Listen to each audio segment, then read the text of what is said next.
Okey, Assalamualaikum warahmatullahi wabarakatuh dan selamat sejahtera kepada semua pelajar yang akan mengikuti kelas sejarah pada hari ini bersama saya Cikgu Nur Ashikin. Okey, pada hari ini kita akan terus masuk kepada tamadun Rom, ya, di mana tamadun Rom ini merupakan tamadun yang kedua yang muncul dalam tamadun awal dunia. Okey, pertama hari itu kita telah lihat kepada tamadun Yunani. Ya, pada hari ini kita akan masuk kepada tamadun Rom. Okay, tamadun Rom adalah kuasa yang paling kuat, ya, di Mediterranean. Okay, ini saya ambil daripada buku teks. Okay, saya ambil isi-isi penting. Okay, jadi kamu boleh rujuk buku teks. Okay, boleh baca lagi dalam buku teks muka surat 127. Ya, muka surat 127. Okay, tamadun Rom terletak di mana? Okay, tamadun Rom terletak di Lembah Latium. Okey, Lembah Latium ni merupakan kawasan yang subur untuk pertanian. Okey, berhampiran dengan Sungai Tiber. Okey, ini adalah gambaranlah tamadun Rom yang telah berkembang pada ketika dahulu. Okey. Kita lihat, ini adalah merupakan peta bagi Empayar Rom. Okay, dia meliputi beberapa kawasan seperti Spanyol, Britain, kemudian Mesir, Babylon. Ya. Okay, ini adalah yang warna kuning ini. Okay, warna seakan-akan warna coklat ini. Okay, ini adalah merupakan kawasan di mana tempat berkembangnya tamadun Rom. Okay. Okay, kemudian kita lihat pula tamadun Rom, ya. Tamadun Rom terbahagi kepada beberapa zaman. Okey, yang pertama adalah zaman beraja. Okey, zaman beraja adalah di antara tahun 753 hingga 509 sebelum Masihi. Okey, kemudian beralih pula kepada zaman Republik. Di mana zaman Republik ini berlaku di antara tahun 509 hingga 27 sebelum Masihi. Okey, daripada zaman Republik, dia beralih pula kepada zaman Empayar. Zaman Empayar berlaku antara 27 sebelum Masihi hingga 476 Masihi. Dan dalam zaman Empayar ini ada satu ketika, satu waktu di mana mereka dalam tamadun Rom, masyarakat tamadun Rom mencapai tahap kegemilangan, di mana kita panggil zaman itu sebagai zaman Pax Romana.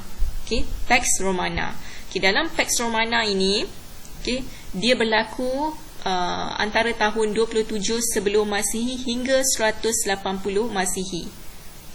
Jadi zaman Pax Romana ini merupakan salah satu tahap pencapaian, salah satu tahap kegemilangan pada zaman Empayar. Berlaku selama berapa tahun? Selama 200 tahun. Sangat lama, di mana tamadun Rom mencapai kegemilangan, mencapai kemajuan, bukan saja dari sudut pembangunan, tetapi dari sudut masyarakat sosialnya, dari segi pemerintahannya dan sebagainya. Dan masyarakat Rom juga mencapai keamanan, berkembang meliputi 3 buah benua. Maksudnya masyarakat dia hidup dengan amanlah, dan meliputi 3 buah benua, iaitu Asia, Afrika dan juga Eropah. Sangat berkembang pada waktu ini. Tamadun Rom sangat mengalami kemajuan dan perkembangan pada zaman Pax Romana, iaitu dalam zaman Empayar ini. Kemudian kita lihat masyarakat dalam tamadun Rom, terbahagi kepada 3 kelas sosial. Terbahagi kepada 3 kelas sosial, 3 organisasi. Yang pertama adalah patrician. Apa itu patrician? Patrician ialah terdiri daripada golongan atasan. Maksud golongan atasan ini adalah terdiri daripada pemerintah, raja-raja, kemudian orang-orang yang kaya. Ini adalah golongan patrician. Okey, masyarakat tamadun yang kedua adalah terdiri daripada plebeian. Okey, plebeian ini apa? Plebeian terdiri daripada masyarakat yang terdiri daripada petani, artisan dan juga peniaga. Ya. Okey, ini adalah gambaran lah. Okey, ini adalah patrician. Patrician ni terdiri daripada golongan atasan. Ini yang saya bulatkan ni. Terdiri daripada pemerintah, kemudian orang-orang yang berada, orang kaya, ya, terdiri daripada orang-orang yang mempunyai kedudukan yang tinggi lah. Okey, plebeian adalah golongan pertengahan, terdiri daripada petani, artisan, peniaga. Ini adalah contoh plebeian. Okey, dan yang ketiga adalah hamba. Okey, hamba adalah golongan bawahan, yang paling bawah dalam masyarakat tamadun Rom. Okey. Kemudian kita pergi kepada seni bina tamadun Rom. Okey, seni bina tamadun Rom. Okey, yang paling popular adalah Colosseum dan juga Pantheon. Okey, kita lihat satu-satu dulu. Okey, pertama kita lihat Colosseum. Colosseum ni adalah tempat pertandingan atau persembahan, ya, bersaiz besar seperti acara gladiator. Ini adalah kita panggil sebagai Colosseum. Sangat popular, tempat yang paling ramai manusia kunjungi, jika melawat di kawasan Rom. Ini adalah Colosseum, di dalam bangunan Colosseum. Ini adalah gambar sebenar dia. Apa itu acara gladiator? Acara gladiator ni adalah acara lawan, dia macam lawan senjata, lawan senjata ataupun lawan pedang. Jadi acara-acara seperti itu biasanya dipersembahkan di dalam Colosseum. Okey. Kemudian kita lihat binaan yang kedua yang terkenal dalam tamadun Rom, iaitu Pantheon. Pantheon ini adalah tempat masyarakat tamadun Rom menyembah dewa-dewi. Menyembah dewa-dewi dalam kalangan masyarakat Rom lah pada ketika dahulu. Ini adalah gambar dari luar, dari sudut luar. Kemudian ini adalah gambar di dalam Pantheon. Pantheon ini sangat terkenal juga dalam masyarakat tamadun Rom. Ini adalah seni bina Pantheon. Ini kamu boleh lihat di buku teks muka surat 129, ya, terdiri daripada kubah, ya, kubah yang berbentuk bulat, ya, di atas ni. Kemudian saiz dia sangat besar, dia menggunakan shilling. Kemudian bumbung dia mempunyai struktur yang melengkung. Ini melengkung.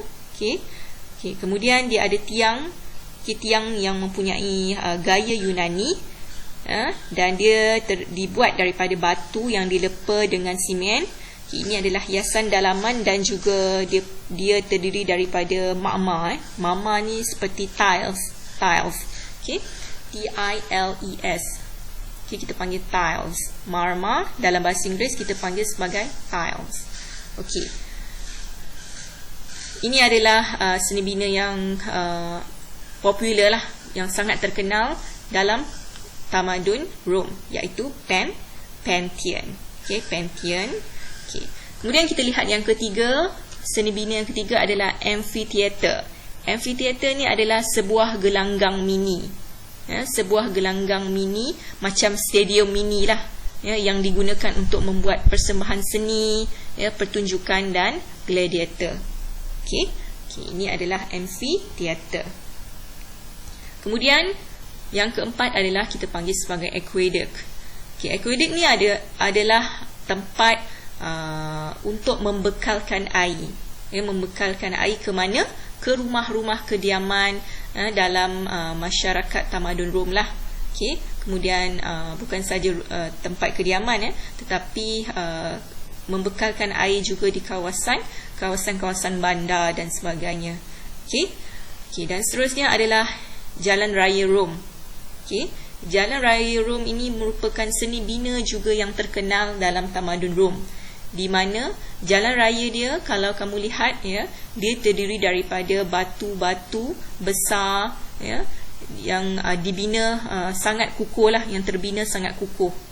di mana tujuan jalan raya ini dibina bukan saja untuk pergerakan dan pengangkutan barang, tetapi adalah digunakan untuk kegunaan tentera, untuk kegunaan askar-askar. Sebab tu kalau kamu lihat tentera, askar-askar bila dia berjalan, dia menggunakan pengangkutan-pengangkutan yang besar, lori dan sebagainya,